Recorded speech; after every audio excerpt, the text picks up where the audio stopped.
Hello everybody, welcome back to my channel. I'm Venerable SR and I have something to say. So good morning. Right now I'm out in nature. I'm in my sacred place. That's what I like to call it. And the reason I come here to this place is because there's not a lot of traffic through here. I'm actually in the back of my apartment where I live, and it's really peaceful back here. Today they're doing a lot of construction work. I'm very close to the zoo as well, so there's a lot of noises from the zoo. I even hear the lion roar like around 5 a.m. in the morning. It's so, oh my gosh, it's beautiful. So it's been a while since I've made a video because I don't want to be one of those people who end up losing their gifts, having their gifts taken away from them by the divine because they're not putting the messages out, the truth out, more importantly, because I don't want to get on here and just say things and just try to sound cool to get followers or subscribers or whatever you want to call it. I don't want to. I'm not that kind of person. I'm doing this genuinely. As you can see, I mean, I'm everyone who is like getting paid for their services, that's awesome. I think that's awesome. You should. I mean, that's your gift. But I'm just one of those people who I feel like my wealth is not here. My wealth is eternal and is with the Father, and I believe that in my heart, and I know that. So I'm not one, and that's one of the reasons why I left the church as well, because I just don't agree with them bringing that basket around, taking people's money. There's people in the churches who are struggling at home, and they're going there giving them their money. It's ridiculous to me. And I think tithing should be food. I don't think that you should have to give money to the church. I just don't. I don't believe that. I don't think that you should give your money to the church. And I'm sorry if anyone is offended by that. I just don't believe that. I think that's insane. Um, but to all the people who are spiritually gifted and you are getting you are getting paid for your services, nothing's wrong. I don't see anything wrong with that. Because it's your gift, and we're in the world where you do need money to support your family and your things like that. But in the church system, I just feel like you built this church. You already have, you're well off pretty much, and I don't feel that they need to take people's money. I don't. I just don't agree with it. But that's just me. That's my opinion.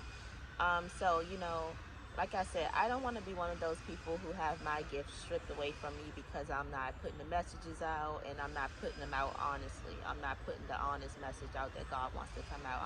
I don't want to be one of those people that's on here just saying things that I want to say. Downloads doesn't happen for me every night.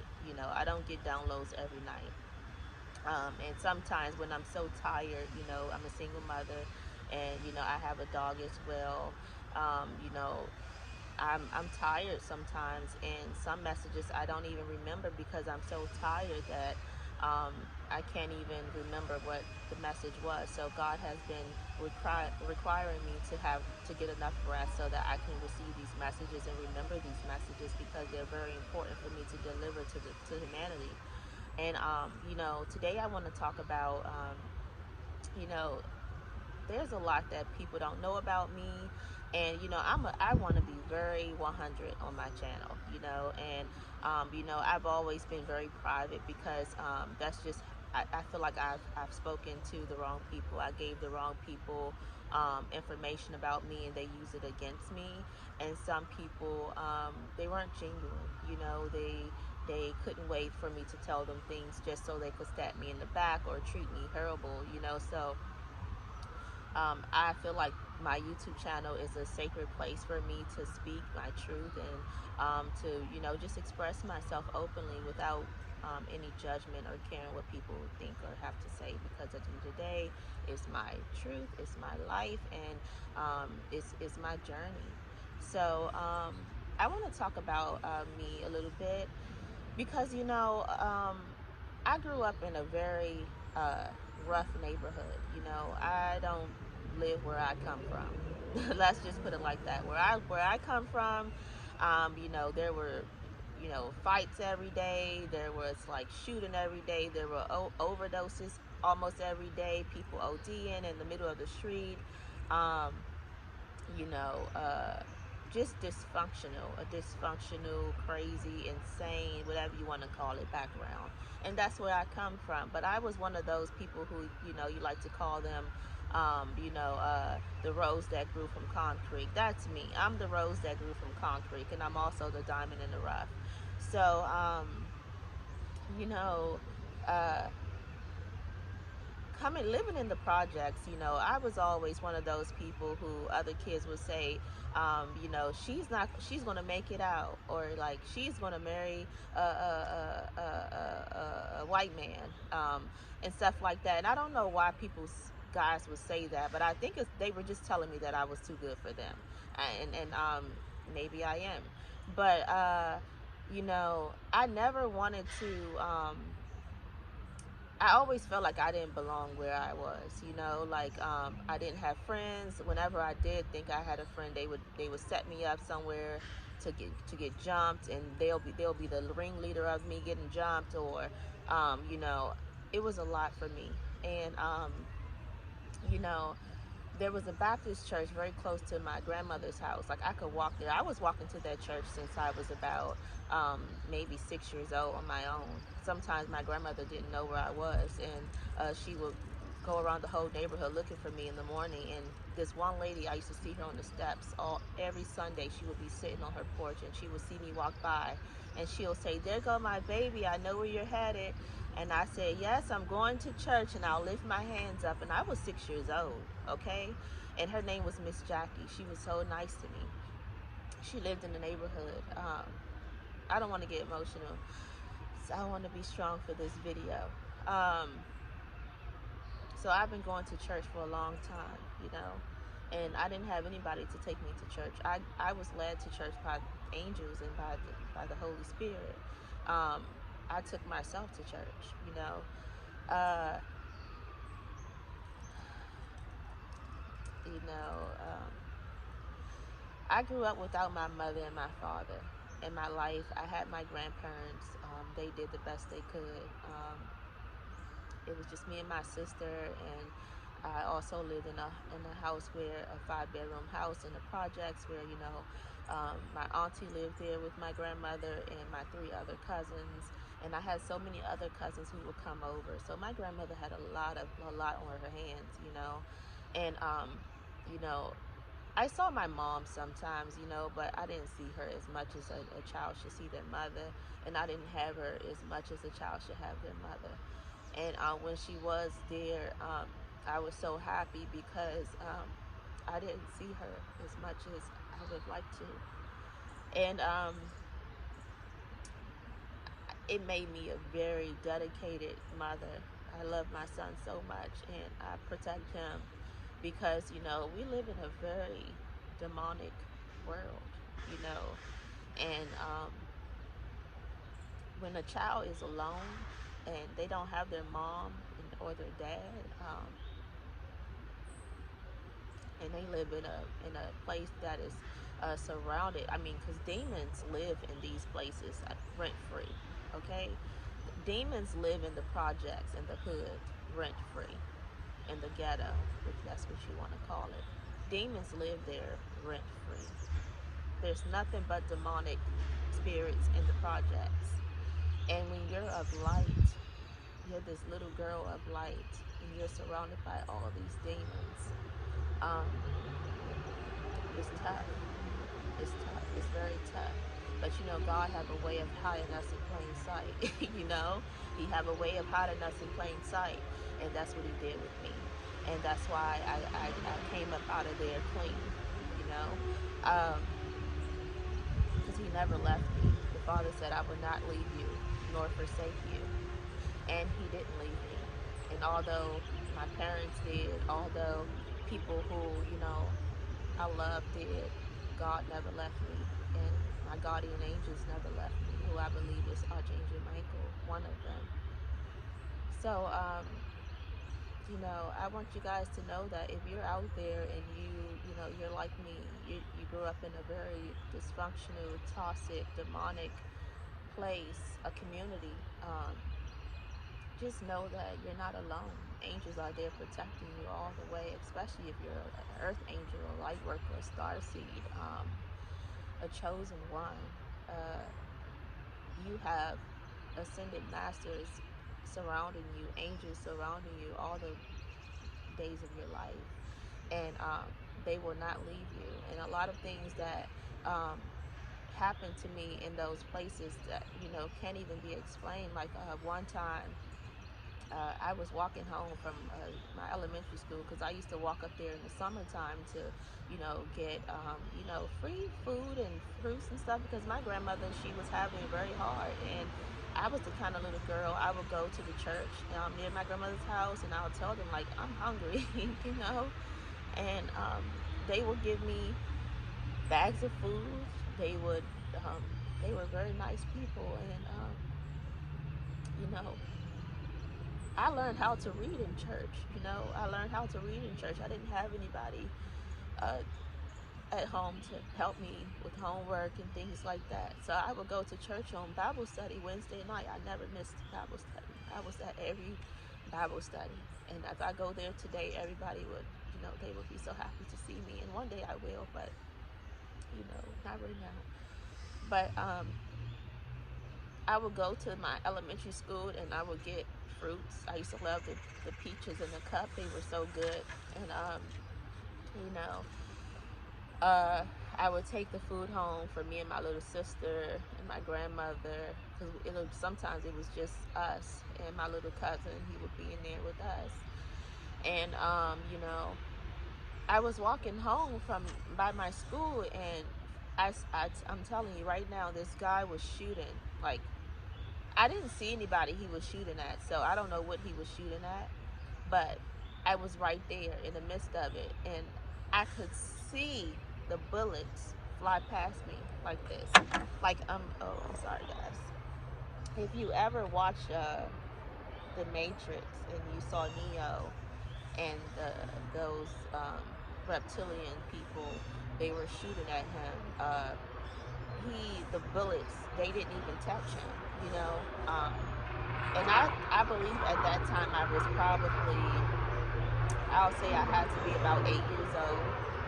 And the bullets, I could see two bullets fly. One flew this way and one flew that way. And it was like really slow motion enough for me to see that.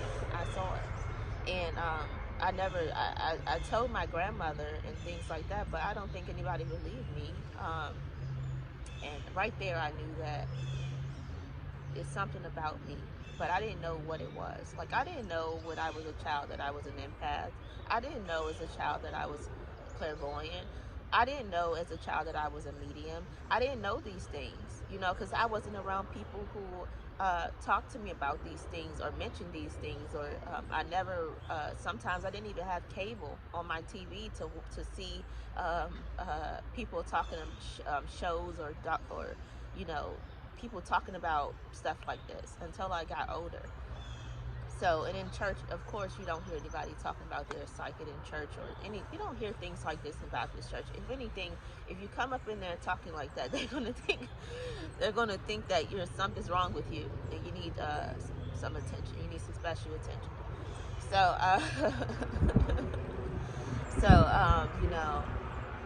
there's a lot of things that can't be explained.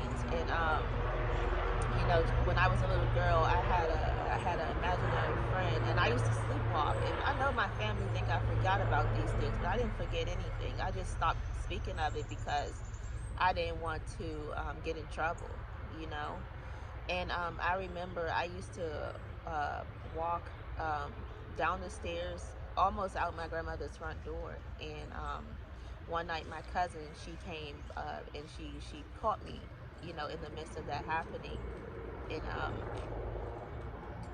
she said, Diamond, you were almost outside of, the door.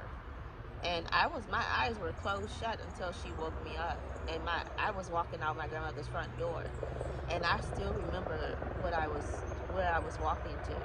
I was following a little girl that I used to have as an imaginary friend. She was a little girl. But now that I'm older, I believe that little girl was my cousin, not my little cousin. She would be my older cousin, but she passed away years before I was even grown up.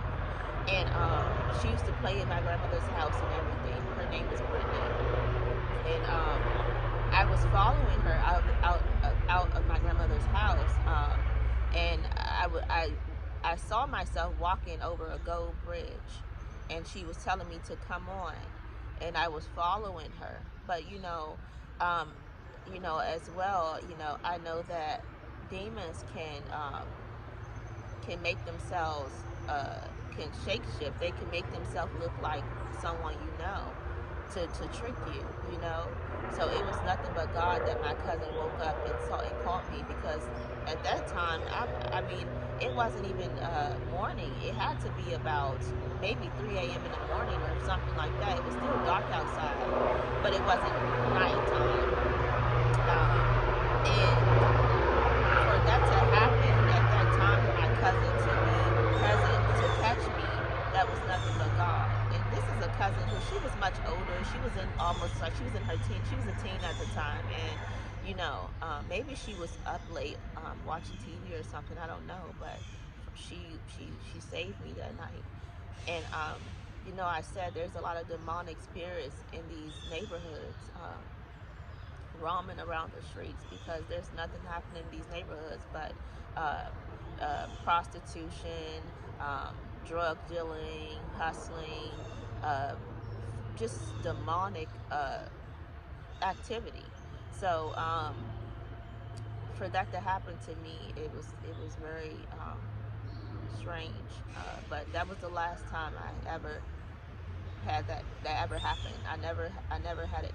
I never sleepwalked before after that. That was the last time that happened.